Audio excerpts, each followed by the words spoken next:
আমি হাওড়া জেলায় জলসা করতে গেছি, বাগনানে। আমাকে প্রশ্ন করলো, আমি যখন বললাম ঈদে মিলাদুন্নবী পালন শরীয়তে নাই, আমাকে ধরেছে। ওই জায়গাতেই মুমতাজুল ভাইয়ের গাড়িতে বোম মেরে এলো, ওই এলাকাতেই আমি গেছি। আমাকে 2-4টা স্টেজের ছেলে বললে, হুজুর আপনি যে বললেন পালন করা জায়েজ নেই, দলিল দেন। আমি বললাম কোরআনে হাদিসে কোথাও নাই, তা দলিল কোথায় পাবো? বললে কেন? আমি বললাম সর্বপ্রথম নবীজি সাল্লাল্লাহু আলাইহি সাল্লামকে সাহাবীদের থেকে ভালো কেউ বেশি বাঁচতে পারে? যেনারা চোখে দেখেছেন ইমানদারির সঙ্গে বলুন, তিনাদের থেকে বেশি ভালো আমরা বাঁচতে পারি না। অথচ নবীজি সাল্লাল্লাহু আলাইহি সাল্লামের জীবদ্দশায় কিংবা নবীজি দুনিয়া ছাড়ার পরে 4 জন খলিফা কেউ নিজের জিন্দেগিতে 1 বছর ঈদে মিলাদুন্নবী পালন করেনি। কিন্তু ভণ্ড হুজুর বলছে করতে হবে। সে আমাকে বলছে দলিল দেন। আমি বললাম কেন? বলছে আমরা রসুলের মহাব্বতে করি। আমি বললাম ভক্ত ভালো, অন্ধভক্ত ভালো নয়। যেমন আমি বললাম আচ্ছা, আমি বললাম তাইলে আল্লাহকে মহাব্বত করো না করো না? করো। আমি বললাম উত্তর আমার কাছে আছে। এশার নামাজ ক রাকাত পড়ো বাবা তোমরা ফরজ? সবাই বললে 4 রাকাত হুজুর। আমি বললাম বাহ। আমি বললাম কাল থেকে আল্লাহর মহব্বতে 6 রাকাত পড়বে। তারা বললে দলিল দেন। আমি বললাম দলিল লাগবে? মহব্বতে পড়বে তো 6 রাকাত পড়বে। রসুলের মহব্বতে যদি ঈদে মিলাদুন্নবী করা যায়, তার দলিল প্রয়োজন হয় না? তাইলে আল্লাহর মহব্বতে 6 রাকাত ফরজ নামাজ পড়তে ওটার আবার দলিল প্রয়োজন হয়? আল্লাহ তো সৃষ্টিকর্তা। আমি তাকে বললাম শোনো, এই যে জায়গাটায় আমি জলসা করছি, জায়গাটা কার? বললে জায়গাটা আমাদের। আমি বললাম আমি যদি বলি আমার বাপের, দলিল কে দিবে? বললে হুজুর আপনাকে লাগবে। আমি যদি বলি এটা আমার বাপের নয়, এরকম একটা দলিল বার কর, আমাকে রাঁচিতে ভরে আসবে না? আসবে না? যে মাথাটা চলে গেছে। আমি বললাম তুমি বলছো ঈদে মিলাদুন্নবী আছে, ভণ্ড হুজুর তুমি দলিলটা দাও। 4 জন ইমাম প্রসিদ্ধ, ইমাম আবু হানিফা রাহিমাহুল্লাহ, ইমাম শাফি, ইমাম মালিক, ইমাম হাম্বল, এদের জীবন দশায় কোন পৃথিবীর মৌলবি যদি দেখাতে পারে যে তিনারা নিজের জীবন দশায় ঈদে মিলাদুন্নবী পালন করেছে, আমি ইয়াসিন আর জিন্দেগিতে সমাজের বুকে কথা রাখবো না, এটা চ্যালেঞ্জ দিলাম। কিন্তু নাই, দলিল নেই। বলছে মহব্বতে, ভালোবাসায়। ভালোবাসায় কিন্তু কোনো জিনিস করা যায়। ওই জন্যই তো দেখবেন এই মাসটার পরেই দেখবেন রমজান মাস ফেব্রুয়ারিতে আসছে, মার্চে আসছে না? আসে নাই? জানুয়ারি ফেব্রুয়ারি মার্চ, মার্চের মনে হয় 1-2 তারিখ থেকেই রোজা হতে পারে। 1 তারিখে রোজা, দেখুন একটা হয়ে যাবে। এই ঠিক ফেব্রুয়ারিতে 13ই ফেব্রুয়ারি না 14ই ফেব্রুয়ারি আমার ডায়েরিতে দেখছিলাম লেখা আছে শবে বরাত। এই গোটা দেশে হালুয়া রুটি নিয়ে মারামারি চলবে, আর আমরা কিছু গালি খাই। কি বুঝলেন? হালুয়া রুটি নিয়ে মারামারি। বলছে এদের মৌলবীরা বলছে হালুয়া রুটি খাওয়া যাবে না, হারাম। কে বললে হারাম? আমাদের একটা মৌলবী হারাম বলে না, আমরা একজনও হারাম বলিনি। আমরা বলেছি শবে বরাতের দিনে হালুয়া রুটি করে খাওয়া জায়েজ নাই। তুমি কালকে করে খাও, কে মানা করেছে? পরশু করে খাও, কে মানা করেছে? রমজান মাসে রোজ কর, কে মানা করেছে? বলছে এরা খাই না, খেপা। আমি মাঝে মাঝে মাদ্রাসায় বোর হয়ে গেলে আমি মাঝে মাঝে আমার গিন্নিকে বলি ছিড়া পিঠে করো আজকে, খেজুর গুড় দিয়ে খাবো। খাই। কে বললে খাই না? সব খাই। কিন্তু যেমন বলছে এদের জিলেপি খেলে হজম হয় না, কে বললে হারাম কর জিলেপি খাই না? আমরা জিলেপি খাই, কিন্তু কবরে মান্নত করা জিলেপি হারাম, কবরেরটা। আমরা যেটা খাই দোকান থেকে কিনে, আজকে তো এখানে জিলেপি ছাকছে, ছাকে না? যত পারবেন খান, অসুবিধা নাই, আমাকে এনে দিলে আমিও খাবো। কিন্তু দিনকে উপেক্ষা করে এবং আল্লাহ ছাড়া কবরের নামে, গাছের নামে মান্নত করে খাওয়া হারাম। এটা আমাদের মৌলবীদের কথা নয়, কোরআন। এরপর তুমি যদি কোরআনকে বিশ্বাস না করো, তোমাকে কে কি বলবে? কে বলবে? অথচ দুঃখের বিষয়, আমি যখন কয়েক বছর আগে আমার আব্বাজি লখনৌ একটা জলসায় গিয়েছিল, আমি সাথে গিয়েছিলাম। আমি ইরফানিয়া ছাত্র কিরাত পড়েছি, তো আমি সাথে গেলাম। ওই ইরফানিয়া মাদ্রাসার মধ্যে বাঙালিদের জলসা ছিল। তো নাদওয়াতুল উলামা বড় মাদ্রাসা, তো ওখানে যিনি শেখুল হাদিস ছিলেন মৌলানা রাবে হোসনি সাহেব দামাত বরকাতুহু, তিনার কাছে গেলাম। তিনি প্রথমে নাস্তা করতে দিলেন আম, আর বললে ভাই আপ বঙ্গাল কে মুকাররির হ্যাঁ? জি। আমাকে বললেন এবং আব্বাজানকে বললেন, আমি বললাম হযরত কুछ নসিহত কর दीजिए, কিছু উপদেশ দেন। তিনি উপদেশ কি দিলেন? बंगाल और बिहार के और झारखंड के ज्यादातर लोग शिरक और बिदात में डूबी हुई है, इनको निकालो, इनको वहां से निकाल के लाओ। तो হযরতের কথাটা আমার দিলে গেঁথে গেছে। আমার আব্বাজি সারা জীবন জানেন আমার আব্বার কবার জানাজা হয়েছে? পীরের বিরুদ্ধে বলার কারণে, মাজারের বিরুদ্ধে বলার কারণে 7 বার জানাজা হয়ে গেছে। মানে ভণ্ডরা ফোন করে বলেছে শওকত সাহেব মারা গেছে। কিছুদিন আগে আমাদের এইখানে শওকত সাহেব ধুলিয়ানের আমতলা শেখ মারা গিয়ে ইন্তেকাল করেছেন, আল্লাহ জান্নাতি করুক, বলুন আমিন। বিদ্বত্ত আলেম ছিলেন, আল্লাহওয়ালা লোক ছিলেন। তো উনি যখন ইন্তেকাল করেন আমার কাছে কয়েকশো ফোন এসছে, আপনার আব্বাজি কি ইন্তেকাল করেছেন? আমি বললাম না, ওই বাবাজি আমার আব্বা নয়, তবে আমাদেরই একজন বিদ্বত্ত আলেম, দোয়া করবেন, আমার আব্বাজি জীবিত আছেন। এর আগে আমি হাওড়া জেলা থেকে ফোন আসছি জলসা করে, আমার আব্বাজি মুর্শিদাবাদ থেকে যাচ্ছে, আমার আব্বাজিকে ফোন করে বলেছে এক ভণ্ড হুজুর ইয়াসিন সাহেব অ্যাক্সিডেন্ট করে স্পট ডেট হয়েছে।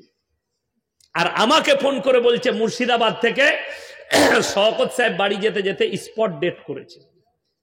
আমি ফোন কল পেয়েই আমি বুঝতে পারলাম, আমি আমার আব্বাজিকে ফোন ঢুকুচ্ছি, আমার আব্বাজি আমাকে ঢুকাচ্ছেন, দুজনারই ফোন কানেক্ট হচ্ছে না। লাস্টে আমার মেজো ভাই গাড়ি চালাতো, আমার আব্বা ফোন লাগালাম, তার ফোনটা ধরলো। আমি কোথায় তোমরা? বললে আমরা ফুটিসাঁকো পার করছি। আমাকে বললে তুই কোথায়? আমি বললাম আমি তো পালসিট পার করছি, আমাদের বর্ধমানের কাছে টোল পালসিট, হাইওয়ের ওপরে দিল্লি রোডে। তো বললে তোর কাছে কোনো ফোন এসেছিল? বলে হ্যাঁ। নম্বরটা নিয়ে সকালবেলায় গেলাম, থুপ ফেললে ওপর দিয়ে আমাদের উপরই পড়বে, মুসলিম একজন সিন্নি খোরদের জিলাপি হুজুরের ফোন নম্বর ওটা। থানার বড়বাবু বললে অ্যারেস্ট করবো। আমি বললাম স্যার ছেড়ে দেন, থুপটা আমাদের গায়েই পড়বে। বড় দুঃখের সঙ্গে বলছি, কারণ কি একটাই, পীরের বিরুদ্ধে কেন বলবে? আমি তো 100টা জলসাই বলেছি, আজকে আবার বলে যাচ্ছি, আমি সিস্টেম বিরোধী লোক। পীর মানে হচ্ছে বয়োজ্যেষ্ঠ মানুষ। আমার বাপ আমার কাছে সব থেকে বড় পীর, ঠিক কিনা কথা বলেন? আমার কাছে সব থেকে বড় পীর আমার আব্বা। বীরভূমের এক ভণ্ড আমাকে ফোন করে বলছে তুমি গাছে কি দিয়ে চাপো? আমি বললাম ভাই আমি তো ডাল ধরি গাছে চাপি, সব লোক তো ডাল ধরেই চাপে। বলছে যেমন ডাল ধরে গাছে চাপতে হয়, পীর না ধরে আল্লাহকে কি করে পাওয়া যাবে? দারুণ যুক্তি। আমি তাকে বললাম আমি যদি ডাব গাছে চাপি কি ধরবো বল? কথাটা বুঝতে পারেননি? ডাব গাছে চাপলে কিছু লাগবে? ডাল ফাল সুজা ধরে উঠতে হবে। তো দ্বিতীয় নম্বর বলছে তুমি মাদ্রাসায় তোমার কতলা বিল্ডিং? আমি বললাম আমার মাদ্রাসা একটা 2 তলা আছে, দুটো 2 তলা করে বিল্ডিং আছে, আরো একটা 1 তলা আছে। কেন কি হয়েছে? বলে তুমি ছাদে কি দিয়ে চাপো? আমি সিঁড়ি দিয়ে চাপি। বলে যেমন সিঁড়ি দিয়ে ছাদে চাপতে হয়, আল্লাহকে পেতে গেলে পিঠ ধরে ধরেই যেতে হয়। আমি তাকে বললাম যার ঘরে লিফট আছে সে কিসে চাপবে? কথা বলে না, সুইচ মারবে আর উপরে চলে যাবে না? যাবে না। আমি তাকে বললাম সময় আছে? বলে হ্যাঁ। আমি বললাম তোমার ভণ্ড হুজুরকে শোনাবে কোরআনের আয়াত, আল্লাহকে ডাইরেক্ট পাওয়া যাবে বান্দা যদি ইচ্ছা করে। জোরে বলুন সুবহানাল্লাহ। যদি বলেন কেমন করে? সূরায়ে সিজদা 21 পারা, তাতাজাফা জুনুবুহুম আনিল মাদাজি ইয়াদউনা রাব্বাহুম খাওফান ওয়া তামা। হে আমার নবী বলে দাও পৃথিবীর সবাই যখন নিদ্রাতে চলে যাবে, নিদ্রায় যাবে, আমার যারা প্রিয় বান্দা হবে, যাদের সঙ্গে আমার সম্পর্ক আছে, তারা নামাজের পাটিতে এসে তাহাজ্জুদের নামাজ পড়বে আর আমার কাছে কান্নাকাটি করবে, ডাইরেক্ট আমার আল্লাহর সঙ্গে মহব্বত হবে। জোরে বলুন সুবহানাল্লাহ। আপনি নামাজের পাটিতে নিরালায় চলে যান, আল্লাহর কাছে নামাজ পড়বেন, চোখ দিয়ে পানি পড়বে, আল্লাহকে বলবেন নামাজের পরে আল্লাহ গো আমি বড় পাপী, আমি বড় অসহায়, তোমার কাছে আমি একটু চাইছি, আল্লাহ আমাকে ক্ষমা করে দিও, আল্লাহ আমার জিন্দেগির পাপকে ক্ষমা করে দিও। তোমার জিন্দেগির গুনাহ ক্ষমা হয়ে যাবে, আল্লাহর সঙ্গে সম্পর্ক হবে। আসল কথা কোরআনের অপব্যাখ্যা। সেদিনে শুনলাম একজন জিলাপি হুজুর ফতোয়া দিচ্ছে, ওয়াহাবিরা জাহান্নামী, এরা কাফের, দেওবন্দিরা কাফের, অমুকরা কাফের। আমি বললাম বাহ, তাইলে তো কিতাব পড়তে হবে। পৃথিবীতে যতগুলো শিরক বিদআতের ফিতনা বেশি ছড়িয়েছে তার নাম হচ্ছে আহমদ রাজা বেরেলভি। সব থেকে বেশি ফিতনা ছড়িয়েছে, শিরক আর বিদআতের আঁকড়া তৈরি করেছে সে। কিছু কিছু ভণ্ড আছে দেখবেন, সে যেখানে শুয়ে আছে তার একটা মাজার তৈরি করা হয়েছে, মাজারের একটা গম্বুজ আছে কালো সাদা কালার ডিজাইন করা, ওই কালারের পাগড়ি পরে। আমি চ্যালেঞ্জ ছুড়ে বললাম ওই পাগড়ি পরাটা শিরকের কাজ, ওই পাগড়ি পরা শিরকের কাজ। আল্লাহ নবী সাল্লাল্লাহু আলাইহি সাল্লাম সাদা কালারের পাগড়ি পছন্দ করতেন, জোরে বলুন সুবহানাল্লাহ। সাদা কালার, তিনি সবুজ কালার পছন্দ করতেন। কিন্তু দেখবেন এক একটা মালের এক একটা কোয়ালিটি, কেউ হলুদ কালার, কেউ যোগীর কালার, কেউ আবার একদম গাঢ় লাল, মনে হচ্ছে জাদুঘর মাল সব। আর ভাষা এত ভালো, কি বুঝলেন, একটা নামাজের নাই, বাপ দাদর গল্প। আমি 2 মাস আগে হাওড়া জেলা, আমার থেকে বয়সে ছোট, একদম ছোট, অল্প বয়স, 24 পরগনা থেকে বায়ান করতে এসছে ডানকুনিতে। আমি গিয়ে শুয়ে আছি একজনের বাড়িতে, তো আমার সময় হলো, আমি বাথরুম করার পর যাচ্ছি, কি বায়ান চলছে জানেন? সম্পূর্ণ কোরআন বিরোধী আর আল্লাহ বিরোধী বায়ান চলছে, কোরআন বিরোধী আল্লাহ বিরোধী। অথচ সমাজ কি বলছে শুনেলেন? সুবহানাল্লাহ। বুঝলি কি? বুঝে না কিচ্ছু। হুজুরের গলা ভালো আছে, আমাদের দেশে তো সুরে চলছে সব, সুরে জলসা শেষ। বুঝলি কি? হুজুর বুঝি না কিছু, হুজুরের গলা ভালো ছিল। কি বুঝলেন বাবাজিরা, মায়েরা, বোনেরা? আর এরকম সুর করে বক্তব্য দিলে আমাদের মারা কি বলে জানেন? কি গলালো দারুন। বুঝলি কি? ও বুঝে নাই কিচ্ছু, খালি খালা বুঝেছে গলাটা কেমন, দিয়ে সমাজটা শেষ হয়ে গেল। কি বক্তব্য শুনছে শুনেলেন? আচ্ছা আপনারা বলুন, যে পাওয়ার আল্লাহর আছে সে পাওয়ার পৃথিবীর কোন নবী পয়গম্বরেরও হতে পারে? পারে না। যদি কেউ এটা ভেবে নেয় তার ঈমান চলে যাবে, তাকে ঈমান চলে যাবে। কি বলছে শুনেলেন? বাবাজিরা, মায়েরা, বোনেরা, বড় পীর আব্দুল কাদের জিলানী কত বড় পীর ছিল বাবা, কত বড় পীর ছিল শুনে যান। কেমন পীর ছিল বাবা? দুনিয়ার যতগুলো দরিয়া আছে, সমুদ্র আছে, সব পানিগুলো যদি কালি করে দেওয়া হয়, আর পৃথিবীর গাছগুলো যদি কলম করে দেওয়া হয়, আর পৃথিবীর মানুষ যদি তারা বড় পীরের প্রশংসা লিখতে শুরু করে, সব পানি শেষ হয়ে যাবে, কিন্তু বড় পীরের প্রশংসা লিখে বাবা শেষ করা যাবে না। জোরে বলুন নাউজুবিল্লাহ। যদি বলেন আল্লাহর কসম করে বলছি, কোরআন আছে না এখানে? কোরআন আছে। কোরআনটা খুলে বাড়িতে গিয়ে দেখবেন, আমাকে গালি দেবার আগে 16 পারা, পারা নম্বর কত বললাম? 16, সূরায়ে কাহাফ। কোন সূরা বললাম? কাহাফ। 15 পারায় স্টার্ট হচ্ছে, শেষ হচ্ছে 16 পারা সূরা মারিয়ামের আগে। এই সূরা কাহাফের শেষ আয়াতের আগের আয়াত। আল্লাহর কসম, আল্লাহ শুধুমাত্র এই আয়াতটা নিজের জন্য প্রযোজ্য করেছেন। পৃথিবীতে একটা মানুষ নিজের প্রশংসা করার যোগ্যতা রাখে না আল্লাহ ব্যতীত কেউ। আল্লাহ ব্যতীত কেউ যদি বলে আমার মতো বক্তা নাই, জানবেন ওই বক্তা মূর্খ। কেউ যদি বলে আমার মতো মৌলবি নেই, এই মৌলবি মূর্খ। কেউ যদি বলে আমার মতো ডাক্তার নেই, ওই ডাক্তার মূর্খ, ওই মাস্টার মূর্খ, যে নিজের প্রশংসা করে। আল্লাহ রাব্বুল আলামিন নিজের প্রশংসা করলেন, যেটা পরপীরের লেগে শুনলেন। আল্লাহর কসম করে বলছি, এই প্রশংসা আল্লাহ তাআলা নিজের জন্য করেছেন, কোন নবী পয়গম্বরের জন্য প্রযোজ্য হয়নি। আল্লাহ কোরআনে বললেন, কুল লাউ কানাল বাহরু মিদাদাল লিকালিমাতি রাব্বি লানাফিদাল বাহরু ক্বাবলা আন তানফাদা কালিমাতু রাব্বি ওয়ালাউ জিনা বিমিসলিহি মাদাদা। হে আমার বিশ্বনবী, পৃথিবীর মানুষকে বলো, যতগুলো সমুদ্র আছে সব পানিগুলো যদি কালি করে দেওয়া হয় আর আল্লাহর প্রশংসা লিখতে পৃথিবীর মানুষ শুরু করে, সমস্ত পানি শেষ হবে, আবার আমি অতটাই দেবো, ওইটাও শেষ হবে, আল্লাহর প্রশংসা লেখে পৃথিবীর মানুষ শেষ করতে পারবে না। জোরে বলুন সুবহানাল্লাহ। এইটার জন্য সুবহানাল্লাহ বলা যাবে। আর এরা দেখছে, আরে বাবরে, বড় পীরের এত পাওয়ার, সুবহানাল্লাহ।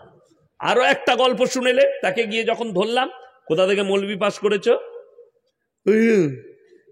কিছুদিন পড়েলাম, ওটা মোবাইলে পাস করা মৌলবি মালটা, মাসাই জীবনে পড়ে নাই, মোবাইলে পাস করা, মানে শুনে এসে বক্তব্য। ওই যে হুজুরের ছেলে হুজুর দিয়ে খেজুর হয়ে বসে আছে, ইলম কালাম থাকলে তো হুজুর হতে পারবে, খেজুর হয়ে বসে আছে। আমি বললি খারাপ মৌলবি। চলুন দ্বিতীয় নম্বর, কত মারাত্মক তহমত আব্দুল কাদের জিলানী রহমতুল্লাহ আলাইহির উপরে। আজকের দিনে এই বড় পীর আব্দুল কাদের জিলানী রহমতুল্লাহ আলাইহি জীবিত থাকলে এদেরকে কাফের ফতোয়া দিত।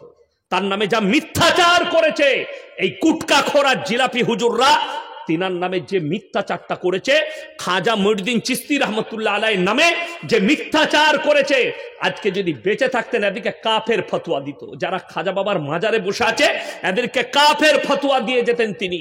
আজকে যদি জীবিত থাকতেন, বলার ক্ষমতা থাকতো। এরা যা করেছে শিরকের কাজ। শুনেলেন কি বলছে? বাবা, একজন ব্যক্তি বিয়ে করেছেন, বিয়ে হয়েছে একজন হাফিজে কোরআনের সঙ্গে। কার সঙ্গে? মেয়েটা কি হাফিজে কোরআন, ছেলেটা কি সাধারণ। এরপরে মেয়েটা বললেন, আমি তো হাফিজে কোরআন, তুমি তো মূর্খ ছেলে, তুমি হাফিজে কোরআন নও, তুমি কেমন করে আমার উপরে চাপবে? যা বুঝে করগা গল্প। তার মানে তুমি আমার উপরে, আচ্ছা বলুন, আমি সত্যিকারই বললেন না সে, আমি হাফিজে কোরআন, আমি হাফিজে কোরআন, আমি কারি।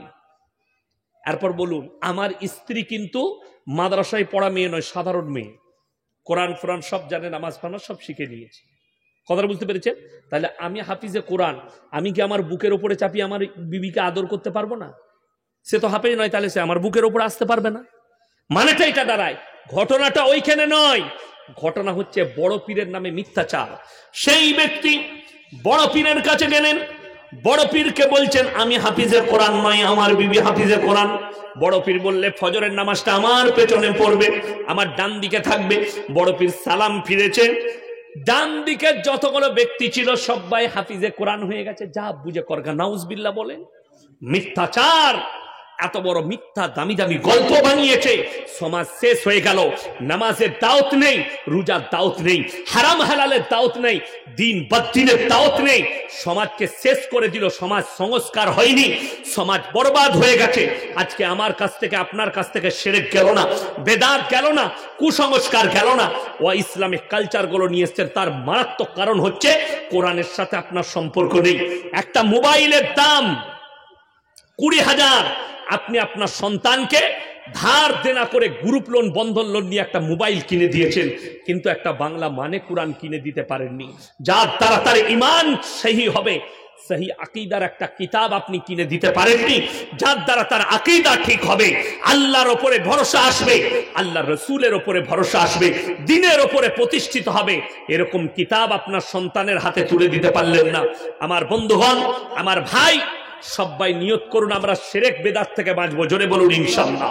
হারাম থেকে বাঁচবো, দিন আর বদ্দিন থেকে। আপনার আত্মীয় স্বজন যদি কেউ থাকে, তাকে আপনি দাওয়াত দেন, এই খারাপ কাজ থেকে তোমরা দূরে সরে যাও, এই বদতিনি কাজ থেকে তোমরা দূরে সরে যাও, এই হারাম কাজ থেকে তোমরা দূরে সরে যাও। আজকে ভেবে দেখুন, ইসলামে জন্মদিন পালন করা হালাল না হারাম? আপনাকে আমি ধুলিয়ানে দেখিয়ে দেবো, আচ্ছা আচ্ছা লোক, টাকা হয়েছে, পয়সা হয়েছে, ছেলের বার্থডে পালন করছে, ঠিক বললাম না ভুল বললাম? কেক কেটে, অথচ নিজেকে মুসলমান বলছে, মুমিন বলছে। বার্থডে পালন করা, কেক কেটে হারাম। বাংলাদেশের যে হুজুর দিকে দেখছেন কেক কেটে পালন করছে, এগুলো হুজুর নয়, এগুলো খেজুর। আমাদের কাছে খেজুর।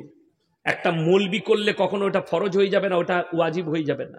একটা মৌলবি করলে, শুনেলেন, আমাদের দেশের সেন্সটা এটা খারাপ। মৌলবিরা করছে মানে, একটা হুজুর করেছে মানে এটা করা যাবে। কে বললো তোমাকে? তুমি তো হুজুরটাই চিনতে পারোনি। আমাদের সমাজের অনেক লোক বলে, কার কথা শুনবো, এই হুজুরের না ওই হুজুরের, এই মৌলবীর না ওই মৌলবীর, আমার শুনতে হবে না ইয়াসিনের। সকালবেলায় সবজি বাজারে চলে যান ধুলিয়ানে, এরকম ব্যক্তি আছে, শিক্ষিত ব্যক্তি, জ্ঞানওয়ালা ব্যক্তি, কানা বেগুন কিনবে না ভালো কথা বলে না, ভালো। কেউ যদি কানা বেগুন কিনে বাড়ি ফিরে বউ বলবে তুমি কানা নাকি, বলবে না? হ্যাঁ, তুমি বেগুনটা ঘুরিয়ে দেখে দিবে কানা যেন না হয়, বিবি গাল দিবে। তুমি টমাটোরটা দেখে নিবে পচা যেন না হয়, খারাপ যেন না হয়। তুমি ভালো করে একটা মাছ নিলে মাছের পেটটা টিপে দেখে নিবে শক্ত কিনা। তুমি পচা মাছ চিনতে পারলে, পচা টমাটোর চিনতে পারলে, পচা আলু চিনতে পারলে, কানা বেগুন চিনলে আর কানা হুজুরটা চিনতে পারোনি, যে সমাজকে ধোঁকা দিচ্ছে, প্রতারণা করছে, প্রবঞ্চনা করছে। আপনি যার আমলটা ধরতে চাইছেন লক্ষ্য রাখুন, এটা কি রাসূল সাল্লাল্লাহু আলাইহি সাল্লামের আমল?